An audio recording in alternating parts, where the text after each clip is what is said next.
In this video, we will hear Louise give her insights and enlighten us. Take your time and express love that you feel for yourself. When you have been in survival mode for so long, it takes a while to recover and self-discover. Understanding that you are human and you need a break. Understanding that after you come out of a good break, you can come out even stronger than you were ever before. You have worth. You have value. You deserve to allow yourself some time off because it can be stressful when you are living in a state of survival and constantly on edge for external threats. These traits may be real or imagined. They may be physiological or psychological, but they are real to you, and that is what should matter. Life should be lived in a state of ease and with the subtle knowledge that no matter wherever you are safe, you are protected, and as a human being on this planet, you have rights. Understanding that we live in a world which supports you and loves you back is something that everyone needs to manifest within their lives. That is what is actually considered or called healing. The knowledge that we are in this world and we are united towards sustainable causes that will help us thrive and survive at the same time. People should support one another in their process of healing. They should understand that healing is not something we can do in isolation. It is actually a recognition of one's feelings, which may be some form of discomfort and fear. Those feelings can come up at different points in that person's life. That can be a signal that they are in need of serious self-care, and they need to prioritize their personal healing above everything else. Giving ourselves time to understand what our minds are doing in certain situations, how we perceive the world, how we have perceived life up until now. These are the things that we need to consider when we are healing from any traumatic incident, and whenever we are in need of self-discovery, reading affirmations every night that help us digest and integrate certain distasteful facts about our life is a great way to begin your healing. And take a good long look at yourself so that you know that you are doing the best that you can with good intentions. We see people around us do something uncommon every day. If you are keen to know how to manifest your best self into your physical reality, subscribe to our channel. Hit the like button, and now let's hear Louise Hay in her own words. Good health is having no fatigue, having a good appetite, going to sleep and awakening easily, having a good memory, having good humor, and having precision in thought and action, not being klutzy, being honest, humble, grateful, and loving. How healthy are you? I do not heal anyone.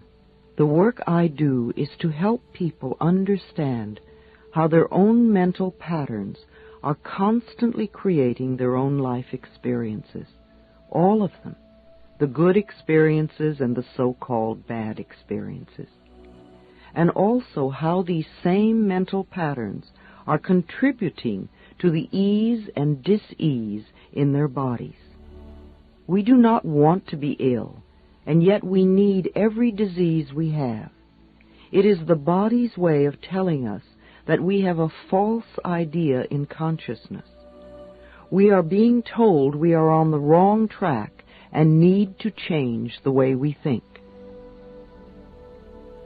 Every illness is a lesson for us to learn. Please do not just complain, I want to get rid of this condition. It will not create the healing you want, nor will you learn the lesson you need to learn. This is not a time for condemnation or for creating more guilt. We are just looking at what needs to be released. This is a time for healing, for making our lives and our bodies whole. I know you have within you all that you need to accomplish this.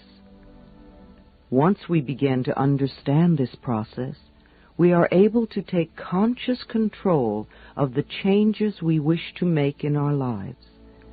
This is a very exciting process and becomes one of the most important adventures in our lives. I believe there is a center of wisdom within each one of us, and when we are ready to make positive changes in our lives, we attract whatever we need to help us. The very fact that you have discovered me and this tape means that you are already in the process of healing yourself. Something inside of you has shifted, and the healing process has already begun. You might even say that to yourself now. I have already begun the healing process. The body, like everything else in life, is a mirror of our inner thoughts and beliefs. The body is always talking to us if we will only take the time to listen. Every cell responds to every single thought you think and every word you speak. Continuous modes of thinking and speaking produce body behaviors and postures and eases or diseases. The person who has a permanently scowling face did not produce that by having joyous, loving thoughts. Older people's faces show so clearly a lifetime of inner dialogue. How will you look when you are elderly? You see, it is my belief that it is our birthright to be totally healthy and totally fulfilled in every area of our lives. I want to help you claim this birthright now. Some of the things I will suggest to you may sound very simplistic.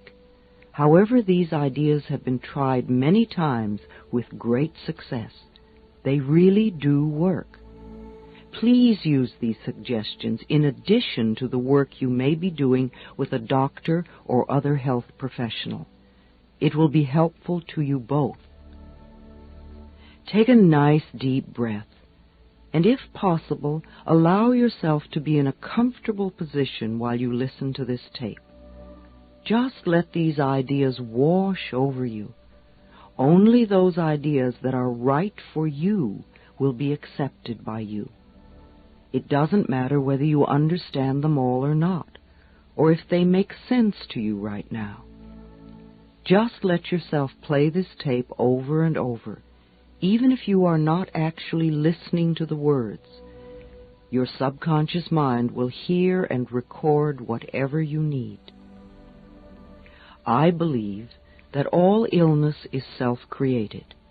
Not that we say, I want to have this illness, but we create a mental atmosphere where this disease can grow and flourish. Our internal mental dialogue reacts in every cell in the body. I heard a physician say recently, if the surgeon operates on a patient without doing something to help them change the cause of the disease, then all the doctor is doing is prolonging the life of the patient until the patient can create another disease. You see, we need to do more than just treat the symptom. We need to eliminate the cause of the disease. And for that, we need to go within ourselves where the process of illness began. It is my belief that we are each 100% responsible for every experience in our lives, the best and the worst. We all create our experiences by the thoughts we think and the words we speak. The universe totally supports our inner dialogue. Our subconscious mind accepts as truth whatever we choose to believe. You can say it either way. They both mean that what I believe about myself and about life becomes true for me. What you choose to think about yourself and about life becomes true for you. And we have unlimited choices about what we can think. When we are very little, we learn how to feel about ourselves and about life by the reactions of the adults around us. It is the way we learn what to think about ourselves and about life. Now, if you lived with frightened people or with people who were very unhappy, then you learned a lot of negative things about yourself and about life. You may still believe them. However, this is not to blame our parents, for we are all victims of victims, and they could not possibly have taught us anything they did not know.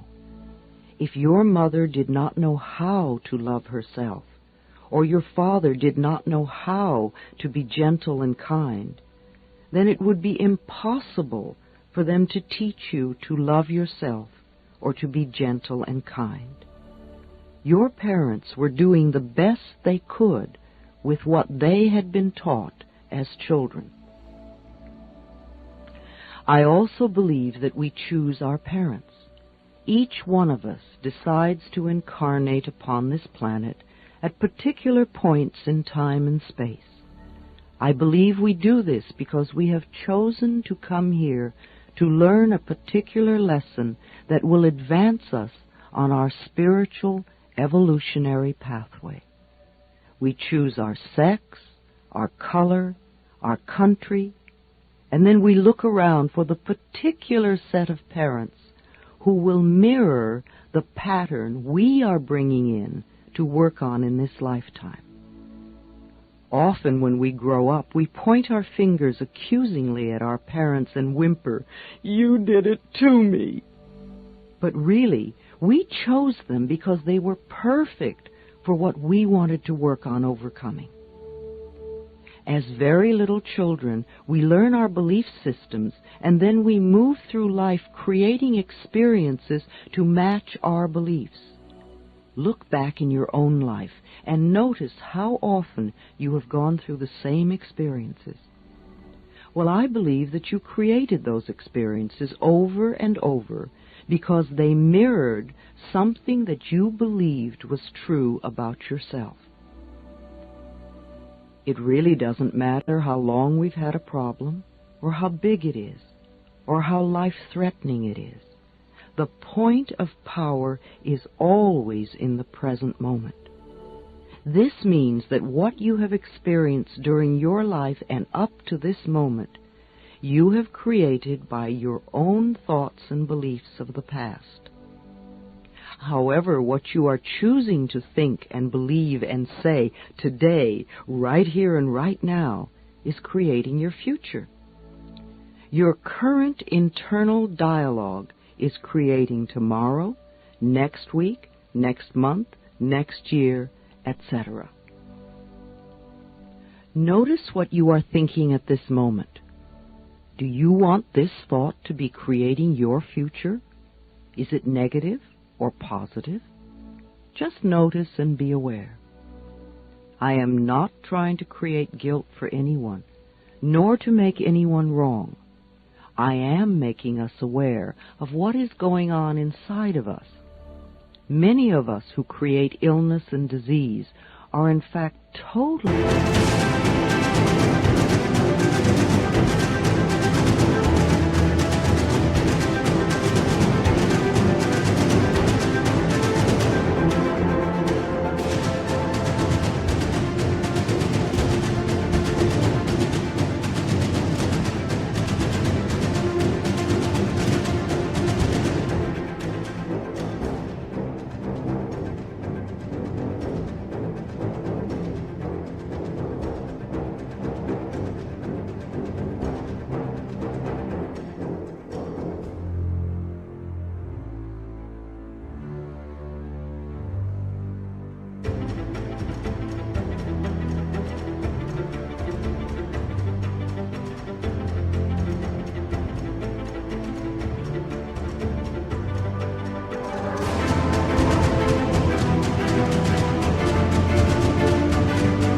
out of touch with what is going on in our minds and in our bodies.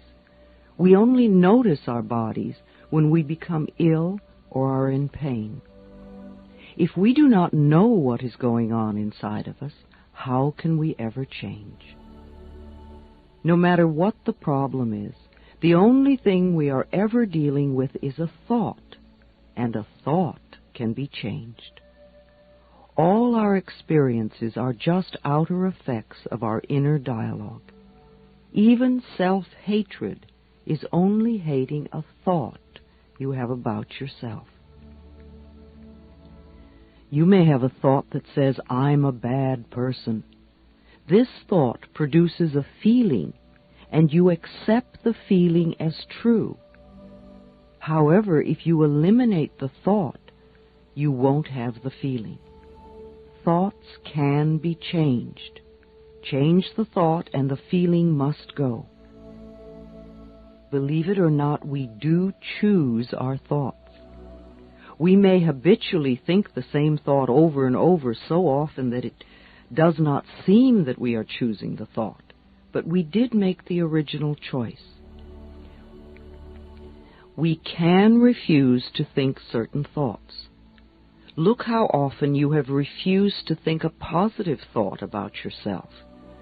Well, you can also refuse to think a negative thought about yourself, too. It seems to me that everyone on this planet that I know or have worked with is suffering from self-hatred and guilt to one degree or another. The more self-hatred and guilt we have, the less our life works. We find we have an inability to speak up for ourselves, and we are always trying to please others. Or we may be angry and explosive all the time. The less self-hatred and guilt we have, the better our lives work on all levels. This includes the health of the body, too. It has been my experience that the very bottom line for everyone I have worked with is always, "I'm not good enough."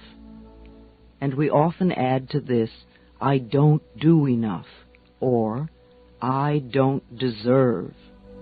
Does this sound like you? Always saying or implying or feeling that you are not good enough? But for whom? And according to whose standards? Now, if these negative beliefs are very strong in you, then how can you possibly create a loving, joyous, prosperous, healthy life? Somehow your subconscious beliefs would always be contradicting these objectives and making sure you do not obtain your goals. I find that resentment, criticism, guilt, and fear cause more problems in our bodies and in our experiences than anything else. These feelings come from blaming others and not taking responsibility for our own lives.